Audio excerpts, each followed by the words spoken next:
right, so this is the module where we go from raw mess or messed up to real bit.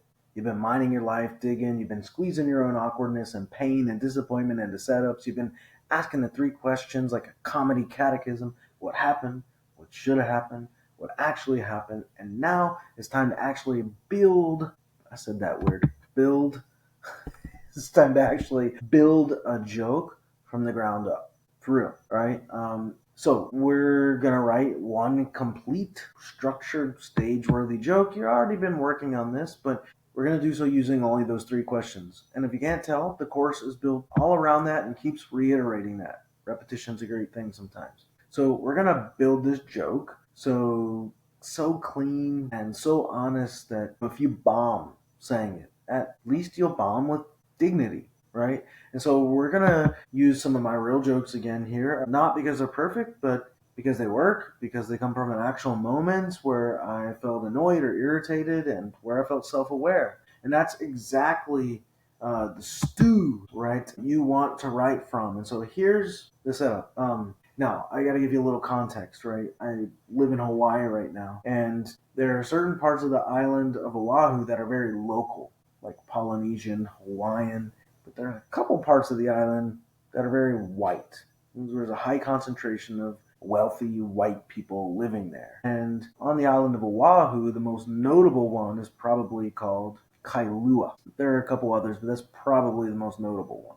So Kailua is this concentration of white, wealthy people on the island of Oahu. So this is a joke I opened up a comedy show with a couple weeks ago from the time that I'm recording this anyways. All right. Did you guys hear they're building a new school in Kailua? Yeah, man. And to keep the Kailua residents happy and to keep the Kailua donors happy, the school's colors are going to be white and very white. All right, now let's map it, right? What happened? A new school's being built in an upscale, mostly white area.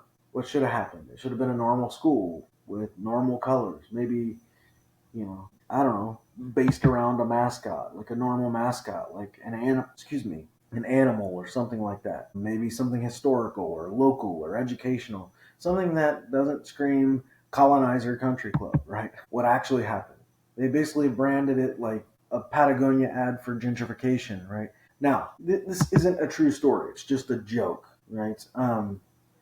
And really pick white and very white as school colors. So the sort of first draft punch, right? They're building a new school in Kailua, and to keep the Kailua residents happy and Kailua donors happy, the school's colors are going to be white and very white.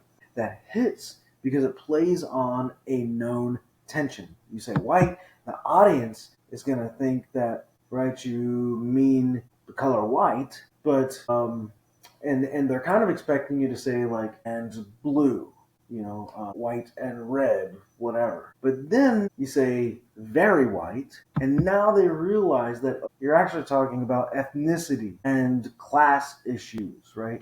It's kind of a bait and switch, and it's really efficient. It's dry, it works, and it got killer laughs the other night when I did it, right? And in fact, I tried that joke in Kailua a few weeks prior, and it didn't work. The uppity white people there didn't at that show didn't laugh. And in fact, one of them in the audience went womp womp. Literally, that happened. That was the first joke of my show, and none of them laughed, and somebody went womp womp. Now, I remembered that, and a couple weeks ago, when I was in a non-white part of the island, and I told that joke, the first joke that I just told you hit. And then I just told what actually happened, and I got two more laughs. I said, as a tag, man, I was in Kailua and I told that joke a couple weeks ago. Nobody laughed, and the audience laughed at that.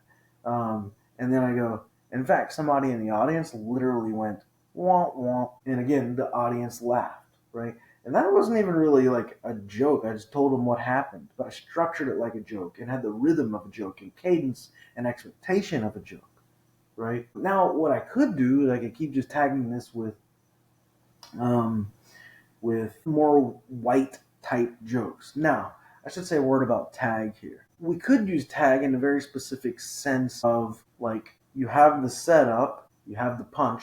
A tag is just another punch that recycles or implies the first setup, and it keeps doing that. That's what a tag is. Yes, that's what a tag is. But we can also use tag in a way to just talk about like a follow-up related joke. right? We could call it even an add-on if we wanted to be, to distinguish. But I use tag both ways, right? I understand and can understand in context what someone means by tag, whether they're recycling the setup or they have a joke building off of the first joke. So I use it interchangeably. So right now, I could keep going with white jokes, right? So I could say school colors are going to be white and very white, right? And school spirit day is going to be yoga and privilege, right? Something like that. I don't know. I could keep I could keep escalating it, right? The mascot is going to be a gluten-free labradoodle named Brad, right? And instead of school buses, they're going to have um, fancy Range Rovers with positive affirmations on the side, right? And it's giving you an idea of just the absurdity of what that area is kind of known for. And so we can keep applying the map and keep building, right? So what happened? The new school. What should have happened? An accessible, regular, normal community. What actually happened? Nordstrom with lockers, right? That kind of thing. We talk about the school lunch menu. The school lunch menu includes avocado toast and backup avocado toast in case the first one didn't hit, right? What else? School IDs, right? Instead of school IDs, when they walk in, they just show their real estate portfolios. Or better, instead of school IDs, when students walk in, they just show their real estate portfolios, right? So it's kind of funny. Students don't have real estate portfolios. And we're just using the same three questions over and over and over, just applying it to different aspects of the school. One kid said, my dad helped build the school. And I said, construction? He said, no, generational wealth. So keep doing things like that. Keep it grounded. Keep it in our voice, our persona. We're not trying to be clever each time we do this. We're just trying to be sharp. There's a difference. So we can again like talk about structure because I think this joke, even the tags I showed you, I think it has a clean and efficient setup, right?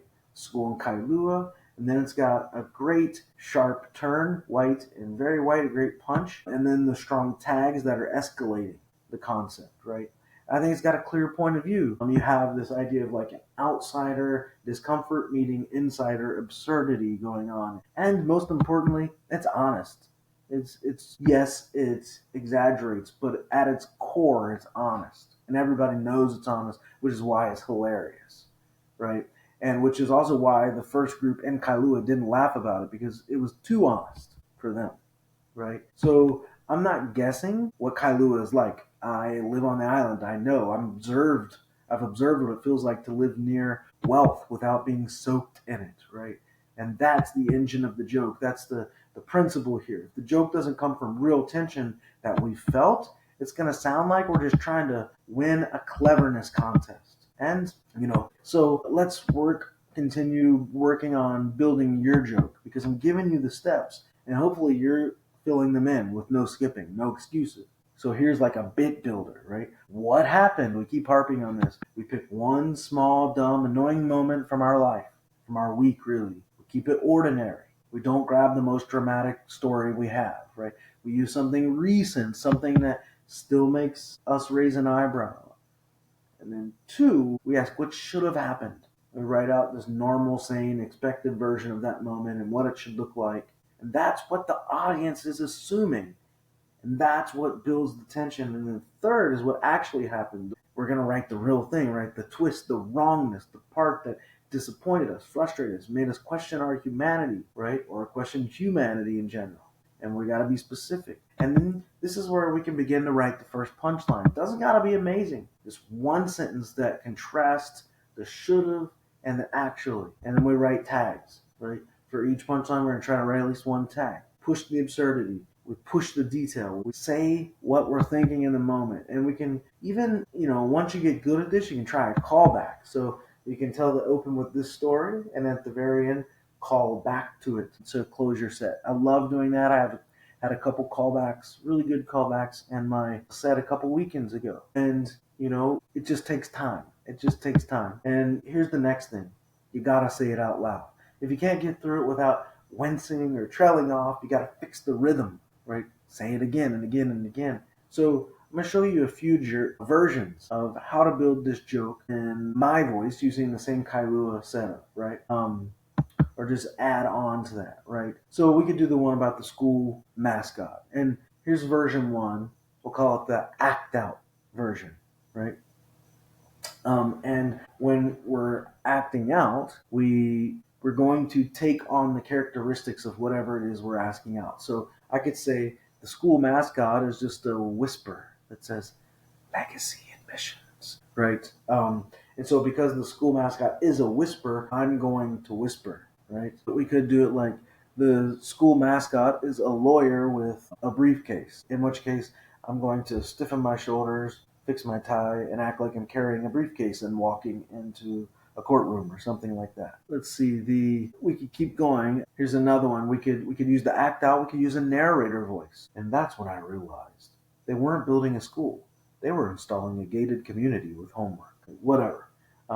So you're shifting points of view. You got to act out. You got a narrator. You could do characters. At a PTA meeting, a mom said, "We want the school to reflect the community," and you're gonna sound like that mom, right? And everyone nodded because there were no mirrors and no brown people. Right? So you're just picking up on the absurd, and you can see this all comes from the same structure. I'm not reinventing anything here. I'm just applying the same three questions over and over with a little bit of a different perspective, right? So I'm just going to be blunt. You can do this. The problem is most people stop at what happened. They never name what should have happened. And they definitely don't admit what actually happened because what actually happened is hard to get to. And sometimes if they have to admit what actually happened, it might make them look bad. It might make them uncomfortable, but that's part of the job. Comedy is often about saying what you weren't supposed to say, but with just enough honesty and a little bit of rhythm that people will forgive you for it, and they usually will. So I want you to do this. I want you to go back to your list of setups from Module 2, maybe even from Module 3. I want you to pick one, and I want you to run it through the steps. I want you to write this short bit. I want you to say it out loud, and I want you to rewrite the part that made you uncomfortable, made your stomach, and then I want you to try to write, I want you to try to tell the joke as an act out. And then I want you to try to tell it as a narrator, right? So you have the act out, and then you have the narrator, and then I want you to do it as a character. And those will give your joke a new sort of dynamic, a new twist, right? That's your assignment this time, and have fun.